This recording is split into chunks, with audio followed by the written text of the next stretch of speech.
अच्छा जी, देखिए सबसे पहले हमारे पास क्या है, क्लासिफिकेशन है एंटी हाइपरलाइपिडेमिक्स, ठीक है, या एजेंट्स यूज्ड इन डिसलाइपिडीमिया। क्लासिफिकेशन को पहले देख लेते हैं हम लोग, ठीक है। क्लासिफिकेशन वहीं से मैंने ली है, जो आपका अली रजा चौधरी वाला पीडीएफ है ना, एचएफ सप्लीमेंट्स वाला, वहाँ से, ठीक है। और आपने लाजमी यही वाली ही करनी है, ठीक है। और इसकी क्लासिफिकेशन ना यूक्यू में आई भी हुई है, इसकी इम्पोर्टेंट भी है, ठीक है। एंटी हाइपरलाइपिडेमिक्स को अगर आप देखें तो उसमें हमारे पास एचएमजी कोई रिडक्टेज इनहिबिटर्स आ जाते हैं, ठीक है। फाइब्रेट्स आते हैं, बाइल एसिड बाइंडिंग रेजिन्स आते हैं, स्टिरोल एब्जॉर्प्शन इनहिबिटर्स होते हैं, नियासिन है, और होमोजाइगस फैमिलियल हाइपरकोलेस्ट्रेलीमिया है, ठीक है। ये जैसे जैसे हम ये ग्रुप्स पढ़ेंगे, इनके नेम्स को तो आपने जो है वो रट्टा लगाना है। जो आपको मैंने किंग खान वाला पीडीएफ बताया था, किंग खान निमोनिक्स वाला, वहाँ से आपने इसके ना थोड़े सोफिस्टिकेटेड से निमोनिक्स बने होते हैं, वो आपने वहाँ से देख लेना है, ठीक है। और अगर नहीं बना हुआ किसी क्लास का तो उसका जो है वो आपने लाजमी उसको याद ज़रूर करना है, ठीक है। जैसे आपका जो बाइल एसिड बाइंडिंग रेजिन है ना, ठीक है, या आप यूँ कर लें एचएमजी कोई रिडक्टेज का, तो आपको याद रह जाएगा, क्योंकि ये आपने पहले भी बायोकेम में पढ़ा होगा कि ये एंजाइम जो होता है ना, मेनली लिपिड के मेटाबॉलिज्म में इन्वॉल्व होता है, ठीक है। उसके बाद दूसरा जो आपका फाइब्रेट्स है ना, एफ से स्टार्ट हो रहा है, bile acid binding resins B से स्टार्ट हो रहे हैं, स्टिरोल एब्जॉर्प्शन इनहिबिटर जो है वो एस से स्टार्ट हो रहा है, ठीक है। आपने ज़रूर सुना होगा एफबीआर का नाम, ठीक है, एफबीआर। एफबीआर की जगह यहाँ पर आपने एफबीएस करना है एज ए निमोनिक, एफ से फाइब्रेट, बी से बाइल एसिड बाइंडिंग रेजिन्स, और बाइल एसिड बाइंडिंग रेजिन्स का बी ए बी आर देखा जाए तो ये बाबर भी बन रहा है नेम, ठीक है। उसके बाद स्टिरोल एब्जॉर्प्शन इनहिबिटर्स होते हैं, और एक नियासिन भी आपने पढ़ा ही होगा पहले बायोकेम में, ये भी याद रह जाएगा। और होमोजाइगस फैमिलियल हाइपरकोलेस्ट्रोलीमिया भी है, ठीक है।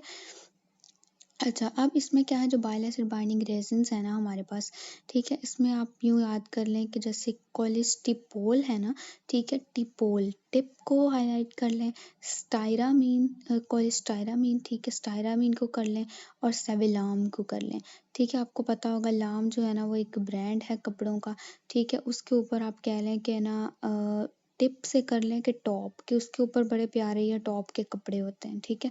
स्टायरामीन को आप सितारे से याद कर लें, ठीक है, कि उसके ऊपर जो है वो इस टाइप का काम किया होता है, ठीक है। इस तरह से इसको याद रख लें। बाकी स्टिरोल एब्जॉर्प्शन इनहिबिटर्स में एजिटिमाइब है, इसको आप इजी से याद कर लें, ठीक है, एजिटिमाइब, वरना पहली दफ़ा जब मैंने याद किए थे मुझे इनके नाम बड़ी मुश्किल लगे थे, ठीक है। उसके बाद फाइब्रेट्स जो हैं, और अगर आपको याद हो जाते हैं तो अच्छी बात है। बाकी जो आपके हैं ना एचएमजी कोई रिडक्टेज इनहिबिटर्स के, ये किंग खान के पीडीएफ से आपको मिल जाएंगे अच्छे वाले, ठीक है। चलें अब ना हम लोग स्टार्ट करते हैं इसका, जो मैंने आपको भेजा है, बल्कि पहले हम आपकी बुक से देख लेते हैं, ठीक है। जो बुक के ऊपर उसने लिखा है थ्योरी स्टार्ट वाली, ठीक है, कि इसमें कौन कौन सी बातें इंपॉर्टेंट है, वहाँ से देख लेते हैं। देखें पहले वाले पैराग्राफ में तो कुछ भी खास इतना इम्पोर्टेंट नहीं है, ठीक है। एक मिनट, देखिए यहाँ पर वो क्या लिख रहा है कि जो पहला फर्स्ट वाला पैराग्राफ है ना आपका क्लासिफिकेशन से ऊपर वाला, उसमें तो सिंपल ये लिखा है कि एथेरोस्क्लेरोसिस जो है वो आजकल लीडिंग कॉज ऑफ डेथ बन चुकी है, खासतौर पर वेस्टर्न एरियाज़ में, ठीक है। उनकी जो है वो डाइट ही ऑलमोस्ट इस तरह की होती है। वैसे देखा जाए तो डाइट तो अब हमारी भी ऐसी है, कोलेस्ट्रॉल बहुत ज़्यादा हाई होता है हमारी डाइट्स में, ठीक है। तो atherosclerosis leading cause of death बन चुकी है। इसके अलावा क्या है कि बाकी बस कुछ भी नहीं आपने इस पैराग्राफ में से करना, ठीक है।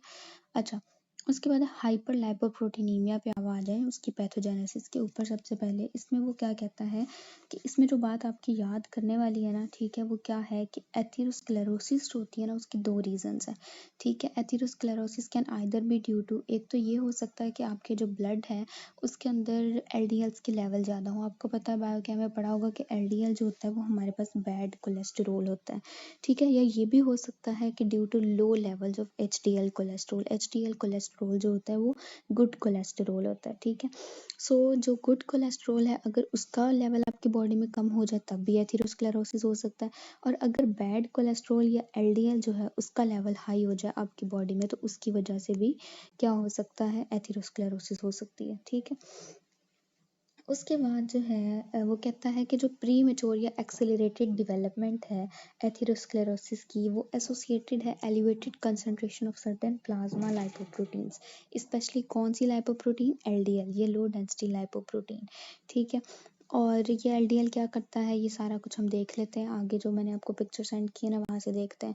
उसके बाद ये है कि अगर डिप्रेस्ड लेवल होगा एचडीएल का, it is also associated with increased risk of atherosclerosis, ये मैं आपको बता चुकी हूँ।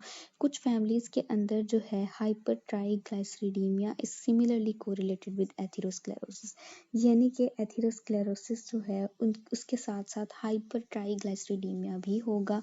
ठीक है, उसके बाद आ जाता है काइलोमाइक्रोनीमिया। काइलोमाइक्रोनीमिया का क्या मतलब है, नाम से जाहिर है, ईमिया वर्ड हम लोग ब्लड के लिए यूज़ करते हैं और ये टर्म तब यूज़ की जाती है जब काइलोमाइक्रोन्स जो है वो हमारे ब्लड के अंदर अपीयर होने लग जाए। ठीक है, और वाइल फास्टिंग, ठीक है, नॉर्मली तो बंदे ने कुछ खाया पिया तो काइलोमाइक्रोन उसके सीरम में अपीयर होते ही हैं, लेकिन अगर वो फास्टिंग पे है स्टिल हमें काइलोमाइक्रोन उसके ब्लड में मिले तो इसका मतलब है कि काइलोमाइक्रोनीमिया है उस पर्सन को। ठीक है, और इसमें क्या है, ये एक ऐसी कंडीशन है जो कि एसोसिएटेड है एक्यूट पैंक्रियाटाइटिस के साथ।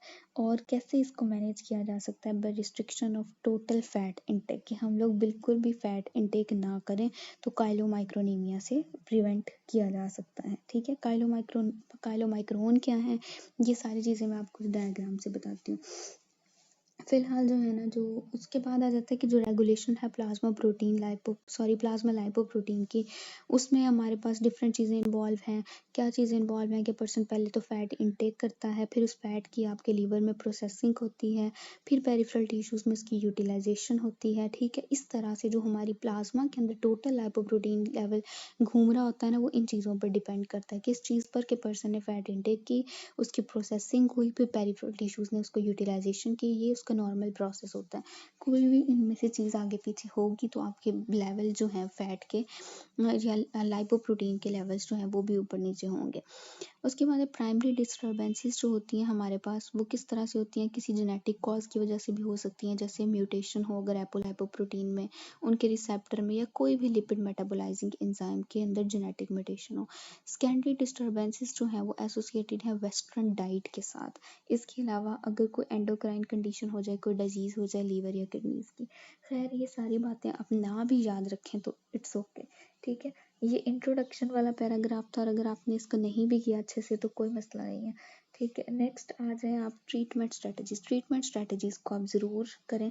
ठीक है, ट्रीटमेंट स्ट्रेटजीज में जितनी बातें मैं आपको बताऊंगी ना बस उतनी ही आपने लिखनी है। ठीक है, ट्रीटमेंट स्ट्रेटजीज में आपने 2 हेडिंग्स देनी है, एक आपने लिखना है डाइट और एक आपने लिखना है ड्रग्स। जाहिर सी बात है हम डाइटरी मॉडिफिकेशन करके भी डिसलाइपिडीमिया को प्रिवेंट कर सकते हैं और हम कुछ ड्रग्स देकर भी इसको प्रिवेंट कर सकते हैं। डाइट में आपने क्या लिखना है, नंबर 1 पॉइंट आपने लिखना है कि decreased intake of cholesterol and saturated fats. ये भी आपने बायोकेम में पढ़ा होगा कि जो सैचुरेटेड फैट्स होते हैं वो हमारे लिए ज़्यादा डेंजरस हैं, इसलिए बेहतर है कि हम ऐसी डाइट या ऐसी अगर फैट्स लेनी भी हैं तो हम लोग, जैसे पूफाज आपने पढ़े होंगे, मुफाज पढ़े होंगे, ठीक है, कि अनसैचुरेटेड फैटी एसिड्स जो हैं वो आप अपनी डाइट में लें। सो पहला पॉइंट आपने लिखना है कि decrease intake of cholesterol and saturated fats. Number 2 पे आपके पास आ जाता है अवॉइड अल्कोहल।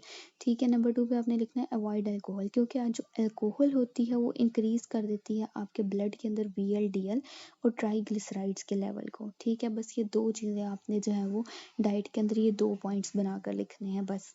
ड्रग्स पे आ जाए तो ड्रग्स में आपने क्या लिखना है कि drugs effective at lowering LDL cholesterol. ठीक है, कि हमारे पास क्योंकि LDL कोलेस्ट्रॉल बैड कोलेस्ट्रॉल है, अगर हम ऐसे ड्रग्स दे दें जो कि LDL कोलेस्ट्रॉल के लेवल को कम कर दें तो उसकी वजह से भी डिसलाइपिडीमिया ट्रीट हो सकता है। अब जो LDL के लेवल को कम करते हैं उसमें हमारे पास कौन कौन से होते हैं ड्रग्स, कौन कौन से होते हैं उसमें हमारे पास जो है वो बाइल एसिड बाइंडिंग रेजिन्स आ जाते हैं।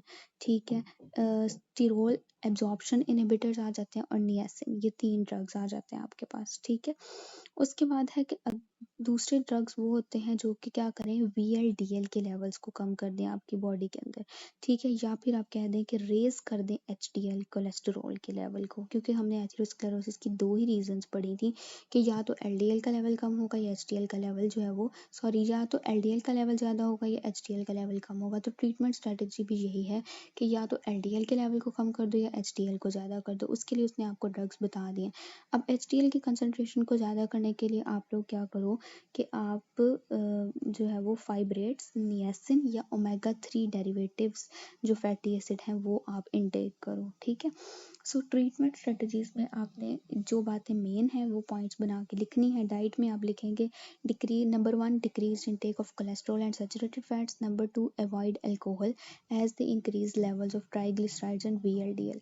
ड्रग्स की हेडिंग देंगे drugs effective at lowering LDL cholesterol, जैसे bile acid binding agents, sterol absorption inhibitors और नियासिन, ठीक है। स्टीरोल एब्जॉर्प्शन इनहिबिटर्स में आपने एजिटिमाइब पढ़ा था, ठीक है, आपके जो है ना बुक, उसके अंदर उसने जो है वो मेन ड्रग का नेम ही लिखा हुआ है, लेकिन मैं आपको ग्रुप का नेम बता रही हूँ। उसके बाद क्या है drugs effective at lowering VLDL and elevating HDL cholesterol, जिसमें fibrates, niacin and many omega 3 derivatives आ जाएंगे हमारे पास, ठीक है। अच्छा, अब जो है ना